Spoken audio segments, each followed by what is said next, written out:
El invitado que tenemos hoy aquí en Periodista Digital conoce los secretos de algunas de las personas más influyentes de nuestro país.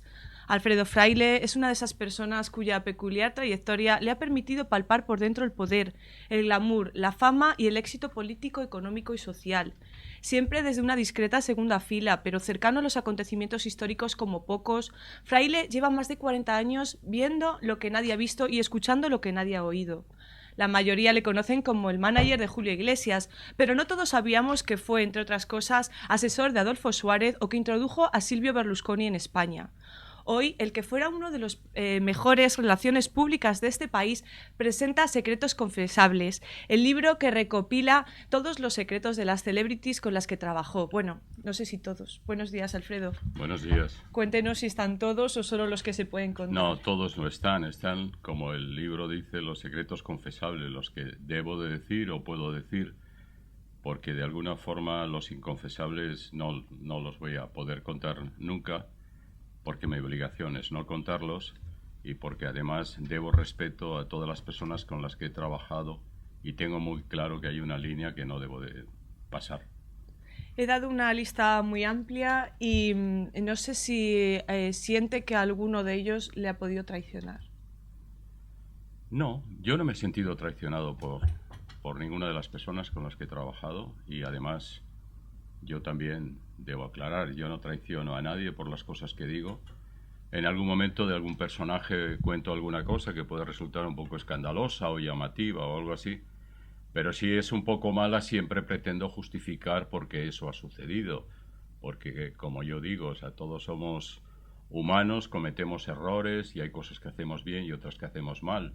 Y entonces yo no soy capaz de criticar a nadie porque el primero que tendría que criticar es a mí mismo y me parece que esa no es mi norma en la que yo me he basado para hacer este libro. No tiene nada que ver el relatar cosas que puedan ser más o menos secretas con ser verdaderamente indiscreto o no ser fiel y leal a lo que yo debo de hacer. ¿Qué es lo que más le ha costado contar? ¿Ha habido algún capítulo o alguna anécdota? Hay un capítulo que para mí resultó un tanto doloroso porque es como algo que no quieres recordar, que es el momento en el que yo me enfado definitivamente con Julio y me voy de su lado.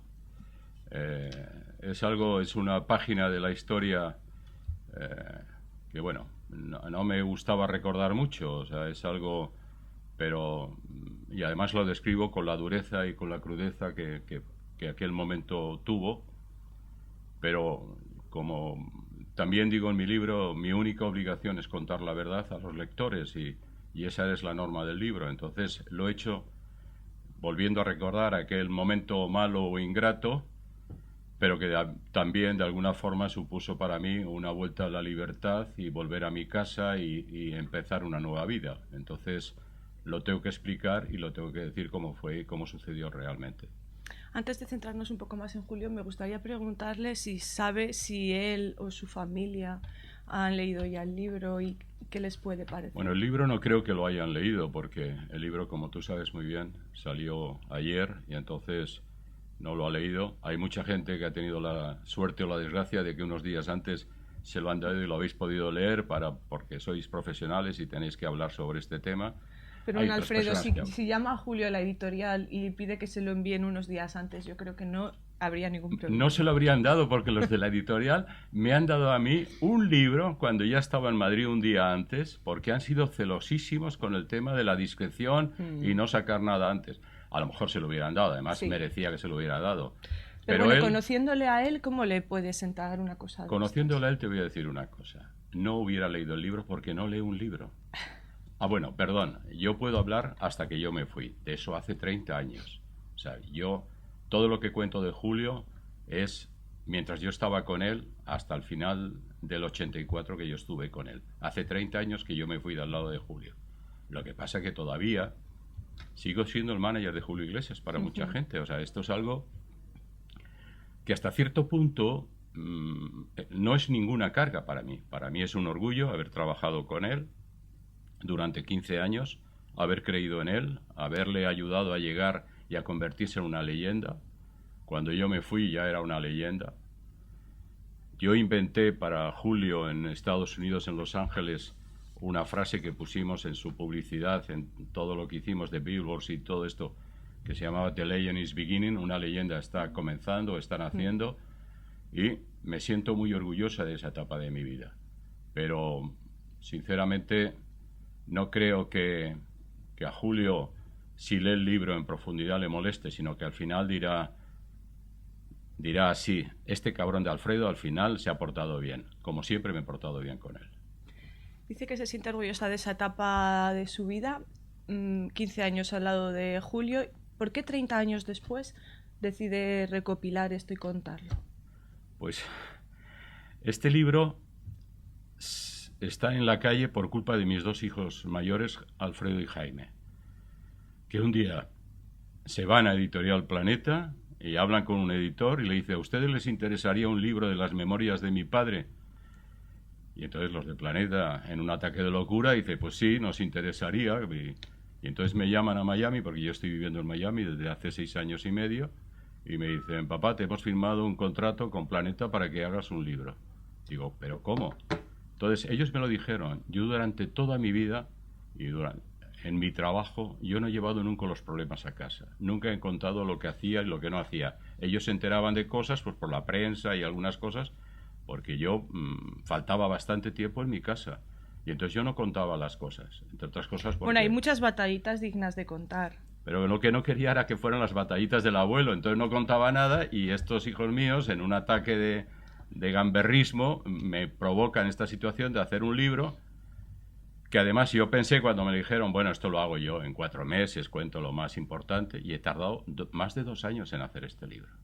Ha sido verdaderamente un trabajo que comprendo a los periodistas lo que tenéis que sufrir para poder sacar todos los días alguna página adelante. Muchos pueden pensar que es por venganza. No, no hay venganza. Cuando la gente lea el libro se dará cuenta que si yo cuento alguna cosa pues un poco escandalosa de Julio, un poco subida de tono, que son meras anécdotas, pero sin embargo, en todo lo demás que hay de Julio, de su esfuerzo, del trabajo, de todo lo que hace, bueno, lo digo, y de lo que hace malo lo justifico. O sea, el resultado al final yo creo que es positivo. Se presenta a Julio como un gran triunfador y con unos problemas personales y familiares que todos tenemos. Yo también, o sea, yo durante el tiempo que estuve con Julio, mis 15 años, tengo 6 hijos y he visto nacer a 3 y a 3 no. O sea, y yo no atendía bien a mi familia. El que yo diga que Julio no atendía a la suya, todo el mundo lo sabe y él lo decía. O sea, muchas de las cosas que yo digo son frases que el mismo Julio ha dicho y que las ha repetido 40 veces, y otras cosas son que todo el mundo lo sabe. O sea, no hay... Lo que pasa es que hay alguna anécdota que la gente no sabía y que las he contado. ¿Qué es lo mejor y lo peor de Julio Iglesias? Lo mejor de Julio es la inseguridad que tiene, porque esa inseguridad... Eso es lo mejor. Lo mejor. Esa inseguridad le hace ser creativo, le hace luchar cada día por ser más importante, por salir encima de un escenario y procurar dar lo mejor de sí mismo, y eso es lo que tiene mejor. Y lo peor es la inseguridad que tiene también, porque esa inseguridad no le permite atender lo que es más importante en su vida y duda entre lo más importante personalmente y lo más importante profesionalmente. Y al final siempre sale ganando lo profesional, y yo pienso que por eso pierde muchas cosas de su vida. Verlo hoy y pensar que en un principio nadie apostaba por él, que usted fue uno de los que luchó por él de alguna manera, que incluso llegó a poner dinero, que pidió a su padre, que su tía le pagaba los billetes, se hace difícil. Sí, pero esa es la verdad. Al principio, hace 45 años, cuando yo apuesto y digo, bueno, me voy a dedicar a Julio Iglesias, voy a ser el manager de Julio Iglesias, hasta el punto de que a este libro yo le quería llamar El Manager. Lo que pasa es que la editorial dijo que podía aparecer como un manual de profesión, y cambié el título y inventé este, que no sé si es afortunado o no, pero bueno, ya estoy contento con él, ya le quiero como un hijo adoptivo.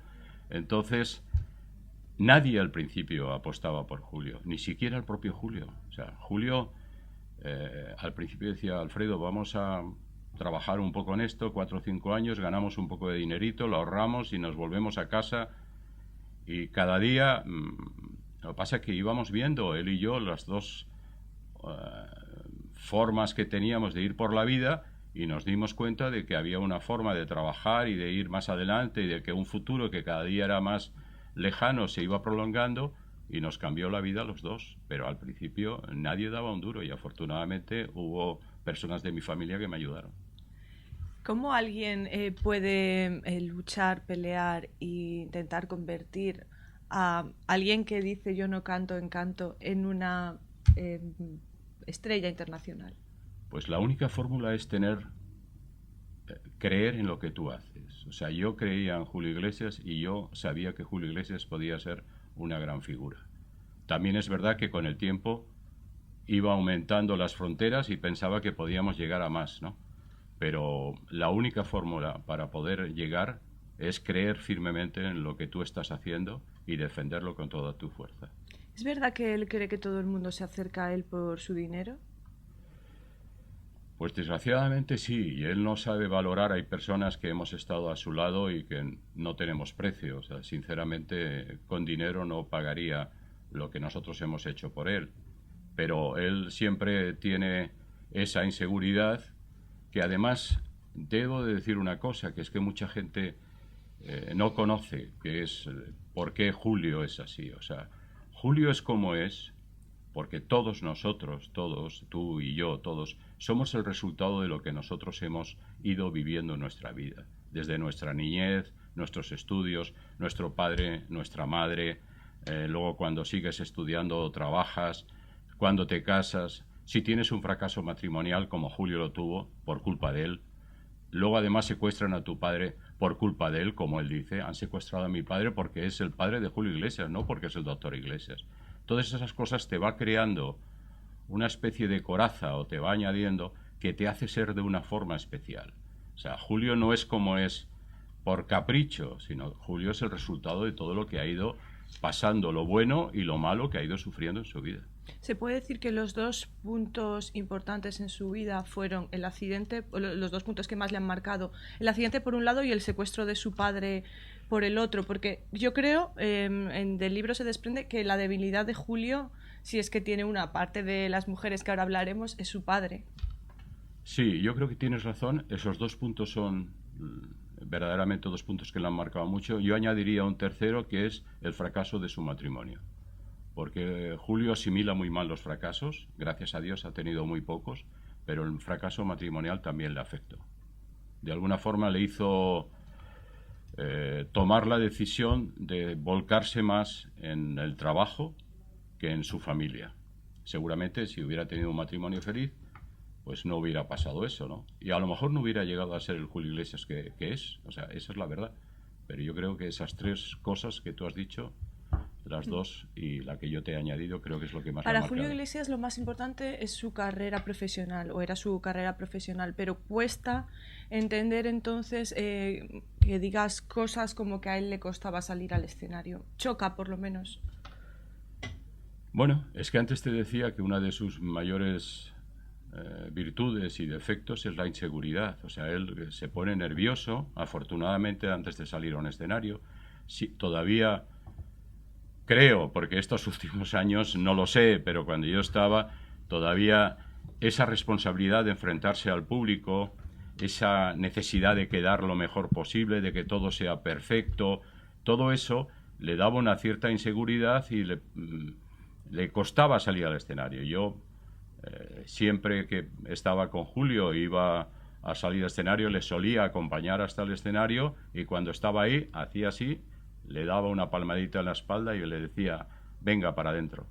Y luego él llegaba, cantaba, quedaba como los propios ángeles, era un éxito, hasta tal punto que luego al final él venía otra vez hacia la salida del escenario, cuando aplaudían mucho yo le decía que volviera a entrar y entraba y salía, hacía los bises y al final lo agarraba y le decía siempre vamos para adentro y que se queden con las ganas, porque si no Julio todavía estaría cantando en el primer sitio donde fue a cantar, porque a él le encanta lo que hace. Entonces me parece que esos nervios, esa inseguridad, ese miedo por al salir al escenario es bueno, le motiva y demuestra también el respeto que tiene al público que tiene enfrente. ¿Qué fue lo que provocó la ruptura en su matrimonio con Isabel? ¿Las mujeres? Sí, desde luego el resultado fue la ruptura, pero fue que Julio, yo siempre digo que si yo hubiera sido Julio hubiera sido peor que él, hubiera podido tener las mujeres que él tiene o que tuvo, hubiera querido tener más, entonces no es una justificación, pero descubrió un nuevo mundo, descubrió que las señoras se le acercaban a él, algunas con buenas intenciones, intentando tener simplemente un autógrafo, hacerse una foto, otras haciéndose una foto y luego yendo 3 días después a una revista a decir que era la nueva novia de Julio Iglesias, otras querían más de él y de alguna forma todo esto fue aumentando, no se podía controlar, era una cosa humanamente que era difícil de cambiar. Todos los hombres somos vanidosos y si las señoras te dicen que qué guapo eres o qué delgado estás y qué rubio eres y qué ojos azules tienes,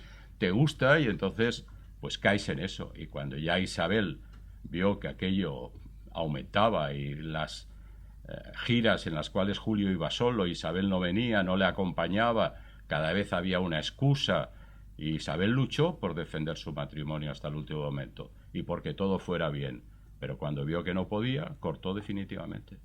Alfredo, ahora desde la distancia, ¿se podría decir, pregunto, que las mujeres han ayudado, en general, las mujeres han ayudado, han apoyado a Julio o le han perjudicado? No, le han ayudado, porque hay muchas más mujeres que le han ayudado que algunas que le han perjudicado. Sobre todo las mujeres que admiran a Julio como cantante o como persona, son millones de personas y hay millones, ¿no? Algunas que le hayan perjudicado, pues sí, puede ser, pero son muy pocas. O sea, yo creo que sale ganando en eso. O sea, hay millones que le han ayudado, que han comprado sus discos, que han ido a sus conciertos, gente que lo quiere, que lo estima, desde las más abuelas a las más jóvenes, y esas son señoras que han ayudado a Julio. Pero por otro lado le costó el matrimonio. Pero eso fue una elección libre, o sea, nadie le obligaba a Julio a hacer lo que hacía. Y si lo hizo después de 40 avisos de Isabel, oye, esto, y lo siguió haciendo, la única persona culpable en este caso fue Julio. ¿Se llegó a acostar con la mujer que le ofreció $25.000? Yo lo cuento en el libro, entonces voy a decir que lo lean. No, no lo voy a decir que lean el libro. Sí quiero decir que lo lean, porque si no los de la editorial me matan. Pero sí, tuvimos una anécdota, y yo lo cuento ahí, lo que pasa, yo no vi que se acostaran, porque mi límite con Julio siempre ha habido una norma de discreción. Yo no entraba en el dormitorio de Julio más que cuando estaba solo, ¿no? Pero es verdad que una noche se presentó una señora que yo digo que estaba medio loca, por no decir que estaba loca entera, que me vino a ofrecer una cantidad importante de dinero, $25.000, que era lo que Julio ganaba una noche de trabajo en México. Me dijo, y en un momento dado me dijo, no, yo no quiero contratarle para que cante, yo lo que quiero es estar con él en la cama. Entonces Julio se enteró, oyó, porque estaba hablando yo en la suite que teníamos, y entonces Julio oyó que estaba ahí esta señora y que decía eso, y me llamó, Alfredo, ¿qué hay? ¿Qué pasa? ¿Quién es? Pues claro, era la 1 de la mañana, estábamos empezando a dormir los dos.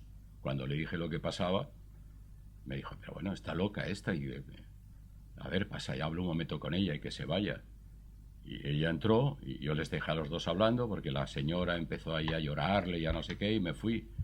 Y a la mañana siguiente, cuando entré, le dije, pero bueno, esta señora que daba un cheque y no sé qué, ahí está el cheque roto, estás loco. Entonces le pregunté, pero bueno, y bueno, digo, ¿cómo bueno? O sea, y mi 20%, y agarró un zapato, me lo tiró y me dijo, pero ¿me quieres cobrar por eso? No sé lo que pasó ahí, pero es una anécdota que la cuento y que me parece graciosa, no tiene más importancia. Hay que decir que el libro rompe uno de los mitos más importantes, más conocido, el de las 3.000 mujeres que han estado con Julio. El mito de la agenda esa de Julio Iglesias, que yo tengo... ¿La agenda existe? La tengo yo.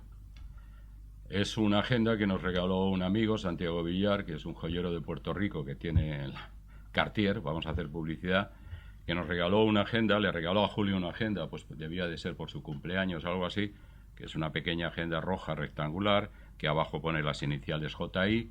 Entonces, Lástima no haberla traído, Alfredo. me han ofrecido mucha gente que por favor la llevara. No la quiero llevar porque además, si llevo la agenda, la enseño a todo el mundo. A ver, déjame ver. Entonces, es que Pero además... es real, ¿qué es lo que hay en esa agenda? Pues en esa agenda Julio empezó a apuntar algunos nombres de algunas amigas y algunos teléfonos, también otras personas del trabajo. Y como la agenda en realidad la llevaba yo en mi maletín, yo empecé también a apuntar personas con las que trabajábamos, agencias y diferentes. Al final había más nombres míos o de trabajo que nombres de novias de Julio, que no ha sido 3.000 nunca en la vida. En los 15 años que yo trabajé con él, o sea, es que era imposible, o sea... vamos a quitar ceros, o sea, no había ese tipo de número para nada, ¿no? Pero efectivamente se habló de una leyenda, de una agenda, y la guardo en la caja de caudales de mi casa, porque es que ya te da miedo pensar que le dan la importancia a una agenda que no es tan importante como la gente piensa. ¿Perdonó Julio o habrá perdonado Julio que Isabel Preisler la abandonara? Porque fue ella y en un aeropuerto y además como ella le conoce intentando ser correcta, discreta, concreta y no dejándose embaucar. Así fue. O sea, Isabel, que es una gran señora, fue discreta, correcta y no se dejó embaucar. Vino a recoger a Julio al aeropuerto, como hacía otras veces. Lo que pasa que esta vez, en lugar de esperar fuera donde estaba el público esperando, consiguió entrar a donde se recogen los equipajes. Cuando yo la vi a la salida de pasar el pasaporte, la vi y yo me asusté porque la vi dentro y entonces me fui a ella y le dije, Isabel, ¿qué pasa algo? Pensando que había pasado algo con algún niño o algo, ¿no? Y me dijo, no, Alfredo, no te preocupes, que quiero hablar un momento con Julio a solas y he preferido hacerlo aquí que no ahí fuera. Bueno, entonces me voy para el escenario, ahí llegó Julio, Isabelita, cariño, ¿cómo estás? Y no sé qué. Había habido unas ciertas broncas porque yo le oía por el teléfono a Julio. Siempre vivíamos juntos en una suite, normalmente había un salón en medio, pero le oías discutir vamos, podías... Y además en aquellos días estábamos en Argentina, en el Mundial de Fútbol de Argentina, y en un momento dado, en una cena en un restaurante que se llama Los Años Locos de Buenos Aires, Julio me dijo, en un momento en que él ya vio que estaba la situación, me dijo, Alfredo, me tienes que prometer que si me separo de Isabel, nunca más me vas a dejar que me case. Entonces, cuando llegamos allí y Isabel le está esperando y le dice, Julio, ya no vuelvas a casa, no quiero que entres a casa. Hay una frase que me ha impactado. Tú me has tenido que decir muchas veces que nos casemos y yo solamente te voy a decir una, que nos vamos a separar. Así es, así fue. Esa fue exactamente Julio me lo dijo, porque yo me quedé recogiendo, esperando que salieran las maletas. Y eso es algo que él no se perdona. Isabel ha sido la mujer de su vida. Isabel ha sido la mujer de su vida. Isabel me dijo a mí, lo digo en el libro, Julio nunca nos perdonará a ti y a mí que la hayamos dejado. Pero Isabel verdaderamente ha sido, bueno, no sé ahora, Julio tiene ahora otra mujer, tiene otra familia, otros hijos, no puedo entrar en eso, no quiero ni debo entrar en eso, pero Isabel ha sido durante el tiempo que yo he convivido la mujer de su vida. Y además hay una cosa para mí importante, a Isabel es a la única persona que Julio ha engañado, o sea, a la única. Todas las demás que ha habido después y que yo conozco, todas sabían que no eran la única. O sea, Julio, una vez que se separó de Isabel, todas las que llegaron a su vida sabían que ellas no eran las únicas. O sea, él no engañó a nadie más. Isabel ha sido la única engañada por Julio. ¿Cómo es la relación de Julio Iglesias con sus hijos? Porque, bueno, antes hemos hablado de que no es todo lo buen padre que se podía ser, que de pequeños no pasaban mucho tiempo con él. Ahora que sí que lo podrían pasar, están como distanciados. Yo, si lamento a lo mejor algo del libro, de lo que he escrito, y al final no lo lamento porque lo he repasado muchas veces, como te digo, este libro me ha costado mucho tiempo y he procurado limpiar lo que me parecía, es que soy un poco duro, pero real, en la situación de Julio con sus hijos, porque explico una situación real, que existe un cierto distanciamiento. Lo que pasa que también justifico por qué Julio estaba así. Como yo te he dicho, yo no he visto nacer a 3 de mis hijos, yo no he estado con ellos, no les he visto crecer, no estaba con ellos. Un día cuando estábamos en mi casa en una fiesta de estas familiares que teníamos, yo me acerco al borde del mar donde el muelle de mi casa daba allí y veo a mi hijo Borja pescando con Vicente y que le dice: Vicente, ¿tú querías ser mi padre? Porque nuestros hijos no tenían padre, o sea, esa es la verdad. Y de alguna forma Julio tenía su carrera, su éxito, subirse al escenario, millones de personas que lo aclamaban, mujeres y hombres, todo eso le llenaba su vida y entonces de alguna forma descuidó un poco la relación y el trato con los hijos, pero él estaba volcado en su profesión, más Pero que Alfredo, a mí yo. lo que me llama la atención es que luego para las fotos de Lola, porque sí que cuentas una anécdota que a los niños les molestaba en cierta forma, que se está llamando papá, ¿será que viene el fotógrafo de Lola? Sí, así es. Y yo también lo hago por una cosa que creo que es importante y que cuento en el libro, y es que los hijos de Julio, a pesar de esa escasez de padre que sufren, como sufrieron los míos, insisto, yo no quiero criticar a Julio porque era desgraciadamente parte de nuestra vida, aunque yo luego aposté por volver a mi familia, pero él no la tenía. Los hijos de Julio, a pesar de haber sufrido eso, son unos muy buenos chicos, muy educados, muy buenas personas, que siempre hablan muy bien de su padre y tendrían motivos para no hablar tan bien y decir nuestro padre nos descuidó y todo eso. Nunca les Pero he eso es un visto poco ningún mérito de reproche. Isabel. Totalmente. O sea, eso es lo que yo digo también. Todo eso es gracias a que tienen la educación y la buena influencia de Isabel y también han heredado cosas buenas que tiene Julio. Pero hay más la mano de Isabel que la mano de Julio en este caso. A mí me llama la atención sobre todo el que Enrique Iglesias emprenda una carrera artística como cantante y no ni siquiera consulte a su padre. Bueno, no solo no le consulta, sino que se lo oculta de alguna manera. Porque los hijos nos conocen a los padres. Igual que mis hijos me llevaron al extremo de tener que hacer un libro como he hecho, porque si no esto no lo hubiera hecho, pues los hijos, Enrique conocía a su padre. Si Enrique le hubiera dicho, papá, quiero hacer un disco, yo me encargo, yo te lo hago, no sé qué. Y Enrique no hubiera hecho el disco que él quería y con el éxito que tuvo. ¿Pero Hubiera crees que hecho. le hubiera apoyado?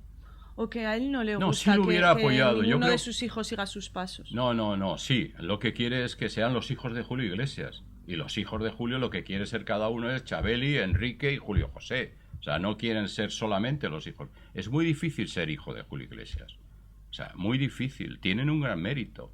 Lo que los tres han conseguido y han llegado a ser y han hecho, personal y profesionalmente, tiene un gran mérito. Es muy difícil ser hijo de Julio Iglesias. Tienes una losa del éxito de tu padre encima que para poder levantarla y tener un poco de éxito, tienes verdaderamente que haber hecho un gran esfuerzo y haber trabajado mucho. Bueno, tiene su parte buena y su parte mala. Claro que sí, supongo, claro. pero también tiene una tiene gran cosas. parte buena. Sí, sí, estoy totalmente de acuerdo, sí.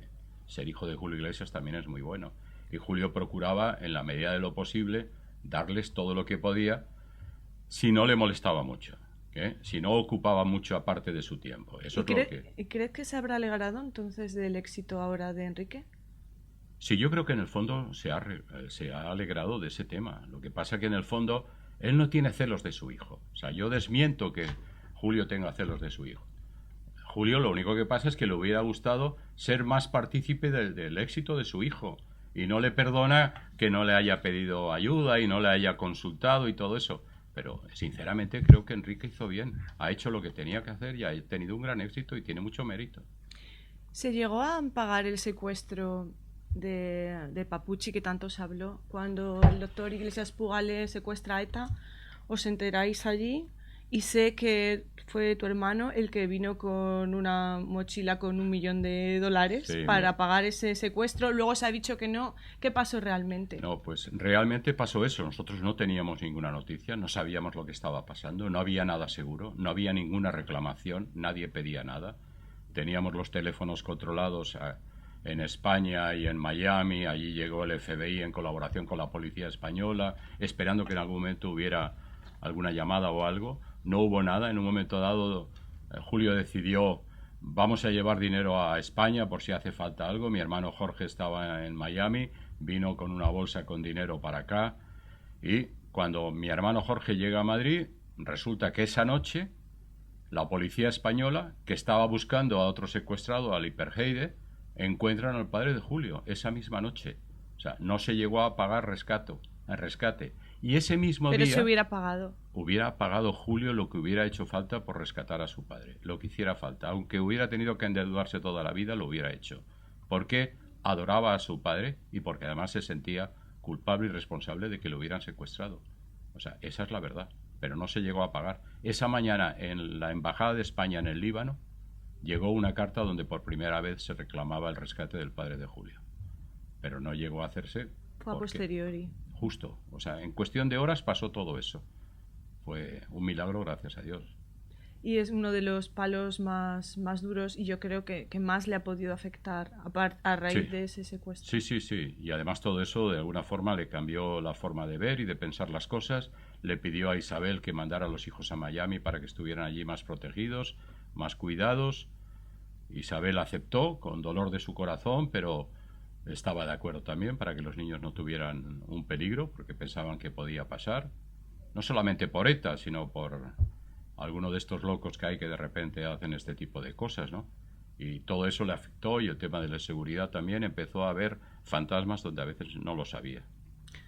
Bueno, que nadie se pierda este capítulo del secuestro porque, bueno, aparte de la dureza en sí del tema, porque es un tema duro, los que tuvimos la suerte de conocer, incluso entrevistar alguna vez al doctor Iglesias Puga, le veíamos, yo le he visto visualizado con todo lo que usted contaba y a veces me daba la risa, a veces me emocionaba y bueno, la verdad es un documento. El doctor era un ser entrañable, todo nervio, pero además de todo nervio, todo corazón, se desvivía por cualquier persona, ayudaba a todo el mundo, era un magnífico médico, atendía todo tipo de gente, le gustaba hablar con la prensa, le gustaba presumir de su hijo, era simpático. Le gustaban las mujeres, como a su hijo. Le gustaban las mujeres, cosa que lo heredó el hijo. Si alguna chica guapa se le acercaba como tú, seguramente te trataría maravillosamente bien. Y el tipo era entrañable y también el tema del secuestro le afectaba. De vez en cuando estabas comiendo con él, se levantaba y daba 3 pasos, 1, 2, 3, marcha atrás, 1, 2, 3, 1, 2 o 3. Decía, en un pedazo de sitio así me tenían esos cabrones encerrados. Y le duró un tiempo poder sobrellevar. Y ese era también el miedo de Julio. A Julio le daba miedo que su padre no pudiera soportar el estar encerrado y secuestrado en un sitio. Tenía un miedo horroroso. Él pensaba, mi padre no va a salir de esto. Y cuando salió, se llevó la gran alegría de su vida. ¿La tendencia política de Julio Iglesias le perjudicó en su carrera? Pues al principio Julio estaba considerado un cantante de derechas y en algún caso la prensa, que era un poco más de izquierda, pues no le cuidaba bien y muchos de los que le criticaban porque es un hijo de papá y de derechas, lo cual me parece injusto porque todos de alguna forma hemos crecido en una familia y hemos tenido unas ciertas ideas políticas pues por las influencias que hemos tenido alrededor, ¿no? Y Julio al final no era ni de derechas ni de izquierdas, era de todo el mundo y además él lo decía y presumía de eso, ¿no? Sí es verdad que al principio pues estaba de alguna forma más identificado con la derecha por motivos familiares de su padre y todo eso, aunque el padre, como te decía antes, era un ser sensacional que atendía igual a la hija de un ministro que a la empleada de hogar que fuera a trabajar y que iba allí a dar a luz en la clínica de O'Donnell donde el padre estaba de ginecólogo. Y yo eso lo he vivido y lo he visto. Ahí no había ninguna distinción de clases para nada. Todas eran iguales, todas eran madres. Y el padre de Julio era así. Lo que pasa que, sí, atendía a personas del régimen. Hablamos de hace muchos años. O sea, es que hace 75 años que acabó nuestra maldita guerra. O sea, pero todavía hay gente... Yo cuando lo veo me da pena. O sea, pensar que yo nací 5 años después, Julio nació 5 años después, y todavía hoy estamos hablando de este tema que debíamos de tener, no olvidarlo, porque la historia no hay que olvidarla, porque si no, como dicen, estamos obligados a repetirlo, pero a Julio también le marcó lo de ser un cantante de derechas, y le costó mucho trabajo desligarse de esa etiqueta que a veces te perjudicaba. Pues si te parece, vamos a pasar de un seductor a otro. Yo creo que hay 3 grandes seductores en el libro, además de Julio, están Silvio Berlusconi y Adolfo Suárez. Y un momento que usted abandona y dice no puedo más con Julio, regresa a España y a través de los laboratorios Alter conoce a gente de la cuerda. Bueno, unos años después, yo vengo a España al final del 84, no sé lo que voy a hacer porque llego de un trauma de cambiar totalmente mi vida, de dejar a Julio Iglesias y no saber qué hacer, pero yo tenía muy claro que tenía que volver a España, instalarme aquí, instalar a mi familia y empezar de nuevo. Y no sabía lo que iba a hacer.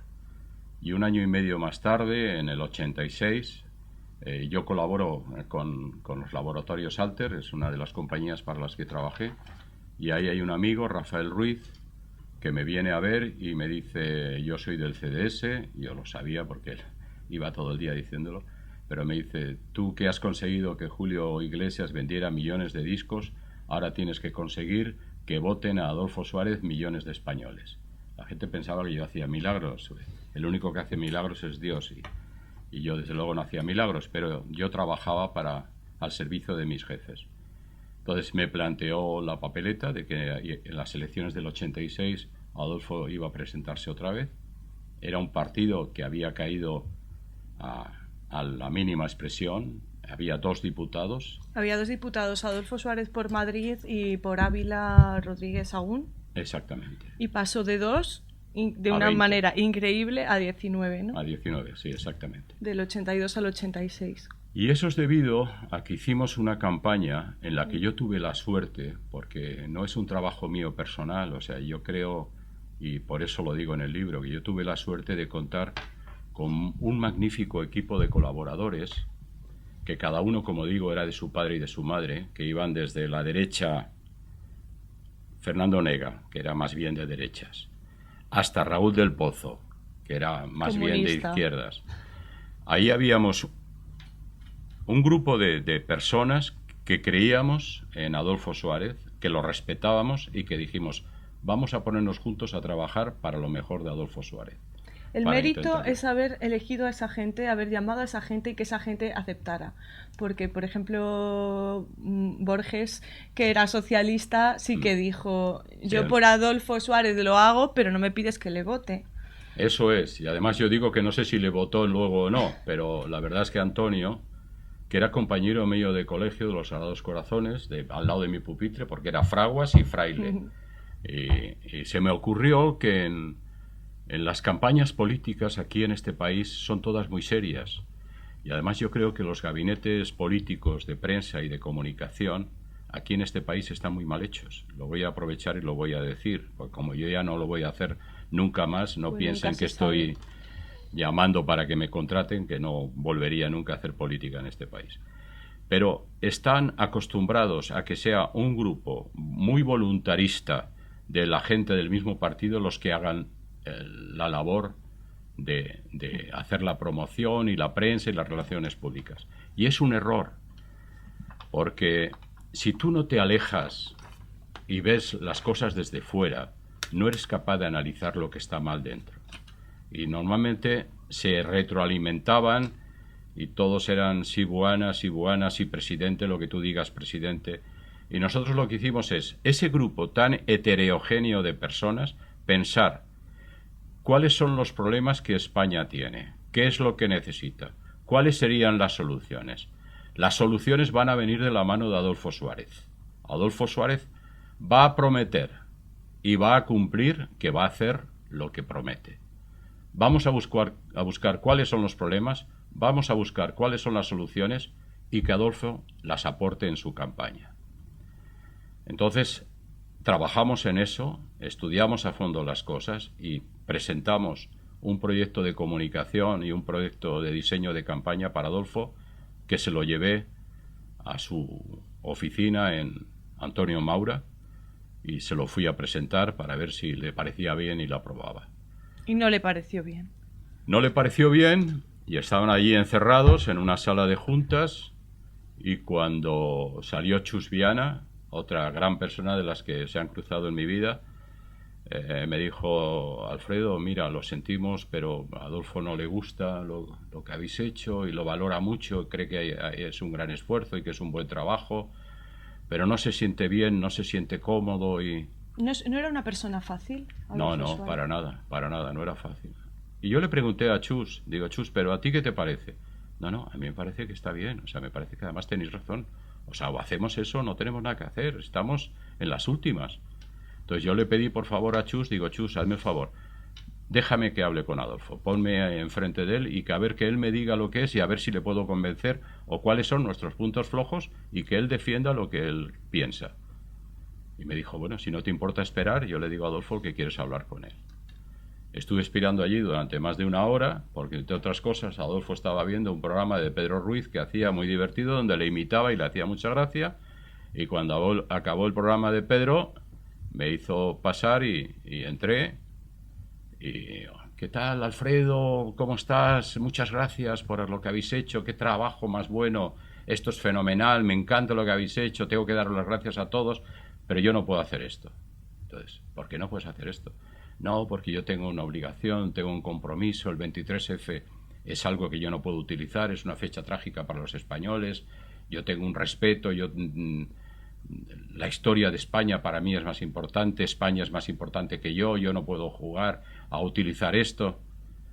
Entonces yo le hablé con todo el descaro del mundo y le dije, mira Adolfo, desde que he entrado aquí todo el mundo, presidente, presidente, presidente, tú no eres presidente ya desgraciadamente para nada, y si quieres volver a ser presidente, o salimos a la calle con un tanque a defenderte o no hay nada que hacer, y este es el tanque que tenemos y esta es la única cosa. Y empecé a defender cada uno de los argumentos que le llevamos y lo convencí.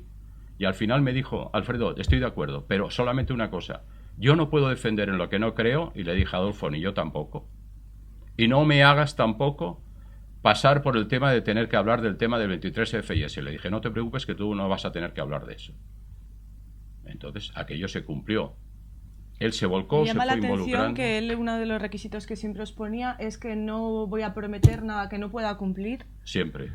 y nada que no pueda ser real y pueda ser llevado a la práctica. De eso podrían aprender muchos, yo Muchos creo, de los políticos de ahora. Digo yo, se me Sí, ocurre. sí, seguro que sí. Pero es que Adolfo es una persona histórica. O sea, todos los españoles debemos estar agradecidos a Adolfo, que él pudo llevar adelante una transición muy difícil con la gran ayuda del rey y consiguió de alguna forma que pasáramos de ser un país de vencedores y vencidos a un país en que todos estábamos juntos para construir un nuevo país. O sea, yo creo que eso tiene un gran mérito a Adolfo. Eso le dio una responsabilidad a él y una forma de enfrentarse a todas las situaciones que a veces le obligaba a hacer cosas que a nosotros nos hubiera gustado que no hubiera hecho. Pero nunca engañó en sus campañas. Nunca, nunca. Además, él todo lo que decía lo creía. Usted ha dicho que no hacen milagros, pero lo de la campaña del CDS fue casi un milagro porque partían de un presupuesto mínimo en la que todos iban aportando. No solo aportaban ideas, también aportaban dinero. Sí, la verdad es que hubo allí muchas personas del partido y que se volcaron. O sea, hubo personas que pidieron dinero prestado personalmente para poder pagar la campaña. Hubo un momento que queríamos hacer lo que llaman buzoneo, de poner los sobres en los buzones de los... y no había dinero, y Rodríguez Sagún vendió cuadros de él para poder conseguir dinero y poder hacer eso. Hubo un gran esfuerzo personal de todo aquel grupo de fieles de Adolfo, a los que yo respeto mucho, porque es verdad que los critiqué que en el primer momento que dije, te llaman presidente, sí, presidente, sí, presidente, pero toda esa gente tenía un gran mérito, porque crecieron en la confianza en Adolfo y nos ayudaron a nosotros también en crecer en esa confianza. Y fueron muy importantes, y además cuando ves esa gente generosa que es dispuesta a dar lo que tiene por una persona en la que creen, te da una mayor responsabilidad de aceptar un trabajo en el que tienes que poner todo lo que tú tienes para que ese trabajo se haga bien hecho. Y todos los que colaboraron en aquello lo hicieron. Y se olvidaron del carné político que tenía cada uno, o si lo tenía o no lo tenía, y se volcaban y trabajaban. Y creo que eso es importante. Perdón, Adolfo sí que creía en sí mismo. Adolfo Suárez sí que creía. Siempre se ha sentido presidente. Adolfo siempre se ha sentido presidente, pero no con la vanidad del presidente, sino con un sentido de responsabilidad de servicio al país. O sea, eso es la grandeza de Adolfo. Él siempre pensaba en el servicio que yo tengo que dar en mi país antes que en sí mismo. O sea, eso yo creo que es lo que yo más he valorado de Adolfo. Él pensaba primero en España y después en él. O sea, esa era una de las normas de su conducta y que de alguna forma a todos nos obligó a aceptar. O sea, nosotros no podíamos hacer algo pensando en Adolfo si él pudiera pensar que eso podía perjudicar a la relación en España, a volver otra vez a esa diferencia entre unos y otros. Él a eso se oponía constantemente. Uno de los méritos de esa campaña es que conseguisteis acercar a Adolfo Suárez al ciudadano, conseguisteis que se quitara la chaqueta. Bueno, lo de quitarse la chaqueta era ya el gesto final. Lo que sí es cierto, y en eso colaboramos nosotros, pero también la gente que le rodeaban, la gente del partido, era decirle a Adolfo que él, que era presidente o que había sido presidente, ahora tenía que ir y acercarse más a la gente. Ese es un tema que a mí me nace de una historia que yo creo que cuento en el libro también, y es que yo estaba un día en la Casa Blanca preparando una actuación de Julio para una cena que Ronald Reagan hacía, y estábamos ensayando. Julio no estaba en ese momento, estaban los músicos y los coros, y de repente se abre la puerta del salón donde nosotros estamos y entra el presidente Ronald Reagan. Cuando yo veo que entra, hago así a todo el mundo que callen, que paren, ¿entiendes? Porque me dio no sé qué. Él, con una sonrisa de oreja a oreja, vino a donde estábamos cada uno de nosotros. Yo le pedí perdón, pero si estábamos haciendo ruido. No, por Dios, qué ruido. Es una música maravillosa que me ha hecho entrar aquí a darles a ustedes la enhorabuena, lo bonito que suena todo esto, y a saludarnos uno por uno. Y subió al escenario y saludó a cada niña del coro y a cada uno de los músicos. Porque él sabía que no éramos todos americanos ni podíamos votarlo, pero cada persona que señor saludara y se sintiera bien y todo eso, podía ser un voto. Entonces eso es lo que yo le dije a Adolfo. Adolfo, tú tienes que ir, y cuando sales por la mañana de tu casa y te enfrentas a la calle, tú tienes que pensar que cada persona con la que te cruzas estás pudiendo ganar un voto. Tienes que ser simpático, saludar a la gente, ser campechano, irse a tomar copas en el bar del pueblo, que él lo hacía. Pero además, quítate la corbata, quítate la chaqueta, ¿entiendes? Todo eso. Y Adolfo en un momento dado me pregunta, dice, bueno, ¿y si un día estoy de mal humor y salgo a la calle, que tengo que saludar a todo el mundo y ser simpático?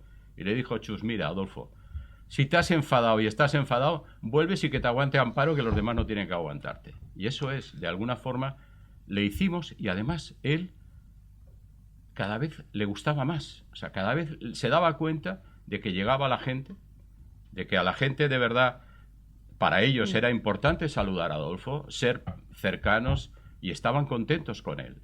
Y entonces él sabía que para mucha gente él era un traidor, pero había mucha gente que era gente agradecida a lo que Adolfo había hecho, y todo eso lo recibía, y cada vez fue aumentando su grado de confianza.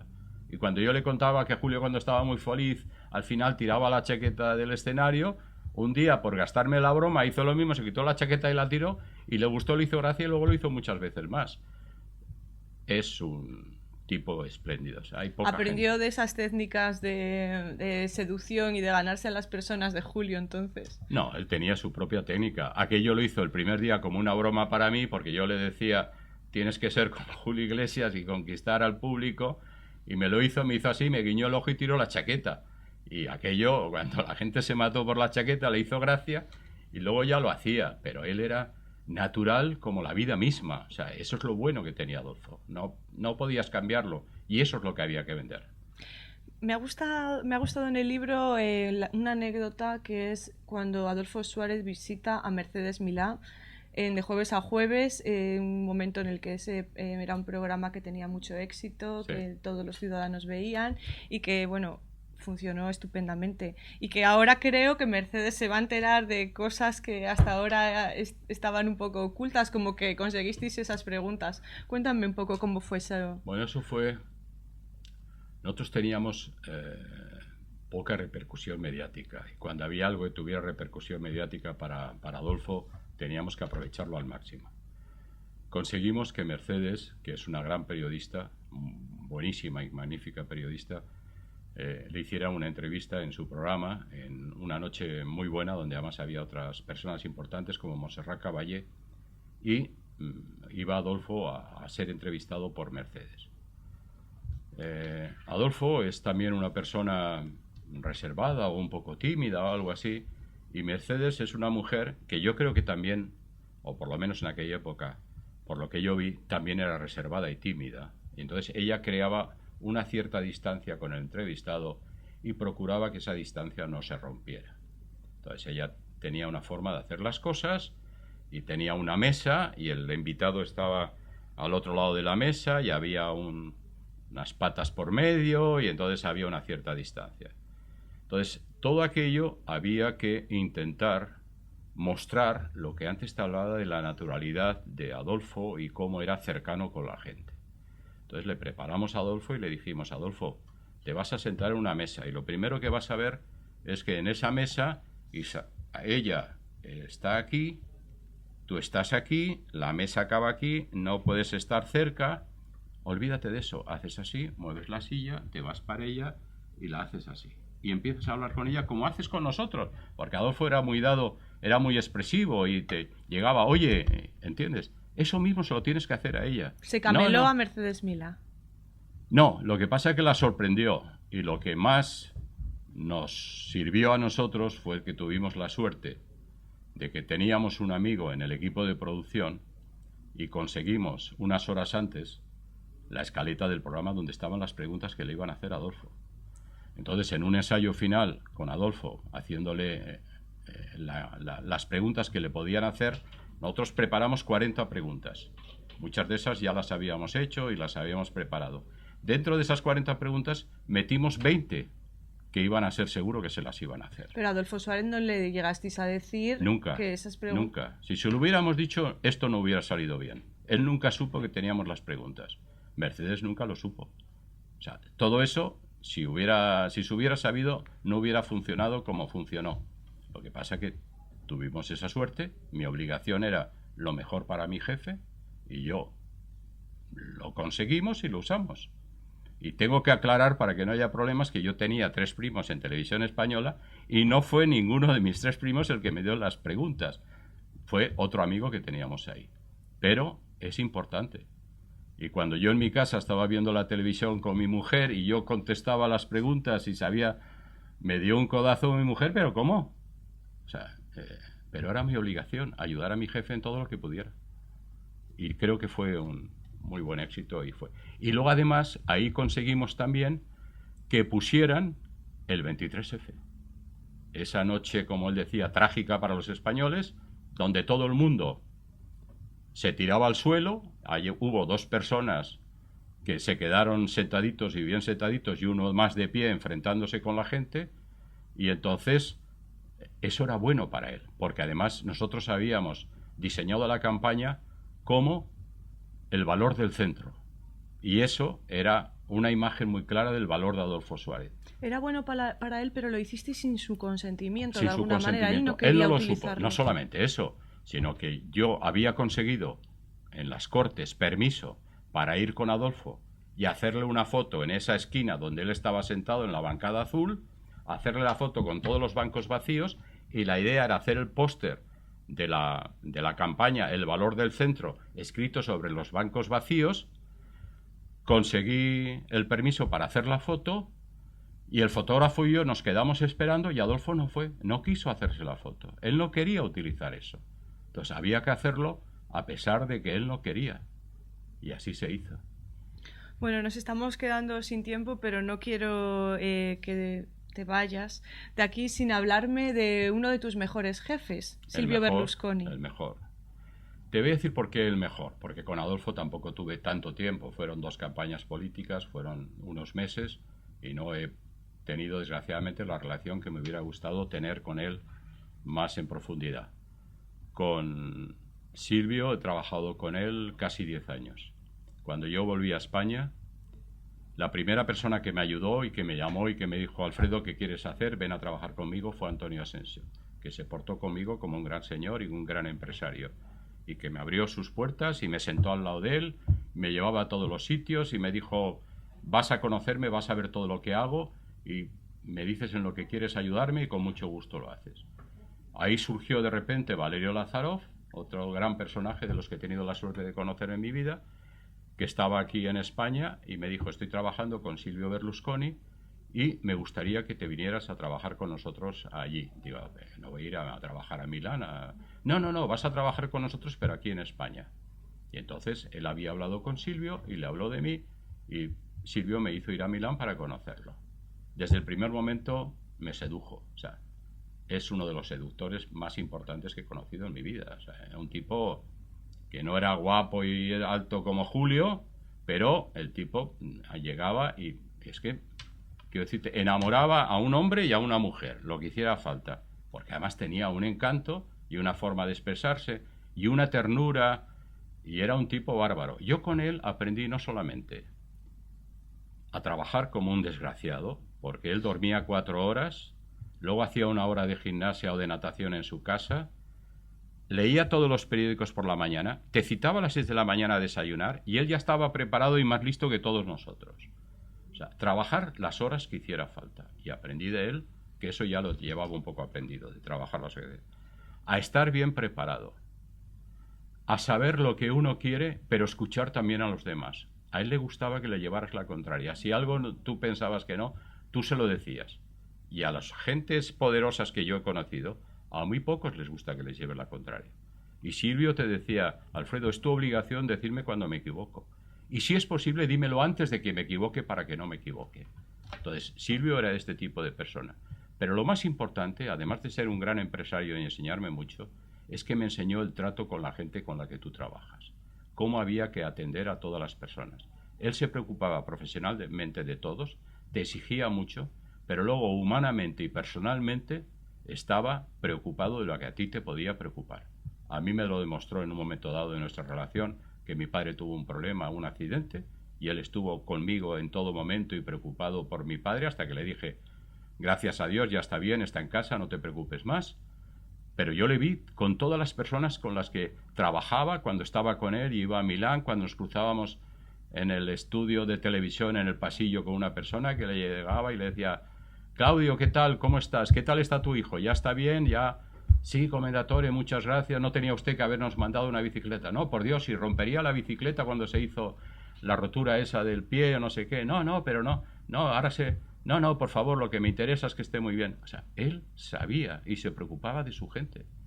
Silvio creó Telecinco. ¿Era Telecinco la cadena que él quería, con los contenidos que él quería? Sí, sí. Él tenía muy claro lo que quería hacer. Él quería hacer una cadena de información, pero de información neutra, que nadie pudiera darle un sello político, y una cadena de entretenimiento familiar.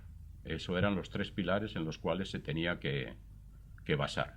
Y cuando yo me acuerdo que un día le dije, Silvio, con 3 patas a veces la mesa no funciona muy bien. Dijo, la cuarta parte es la belleza, pero no la digo porque eso se supone. Eso lo tenía muy claro. Eso es lo que él quería. Él quería informar, quería entretener, quería que fuera familiar, que todo el mundo la pudiera ver y que tuviera todo una gran belleza y cuidaba todo al máximo. Él era consciente de las críticas de las Mamachicho y de todo lo que supuso su llegada a España. Él era muy consciente de eso y además eso se preparó. Yo empecé a trabajar en el año 85 con él. La televisión no salió hasta el año 89. Durante 4 años fuimos preparando lo que él iba a hacer. Primero hizo la compañía de publicidad, Publi España, que primero empezó a dar servicio a las televisiones autonómicas, a la gallega, a la vasca, para ir conociendo el mercado, irlo viendo. Y después él sabía también que podía tener críticas. Pero había una cosa que tenía muy clara. Él sabía lo que quería hacer, pero él quería también tener sus socios españoles que le ayudaran y que le aconsejaran y le opinaran. Y él, de alguna forma, respetaba también las opiniones de los demás.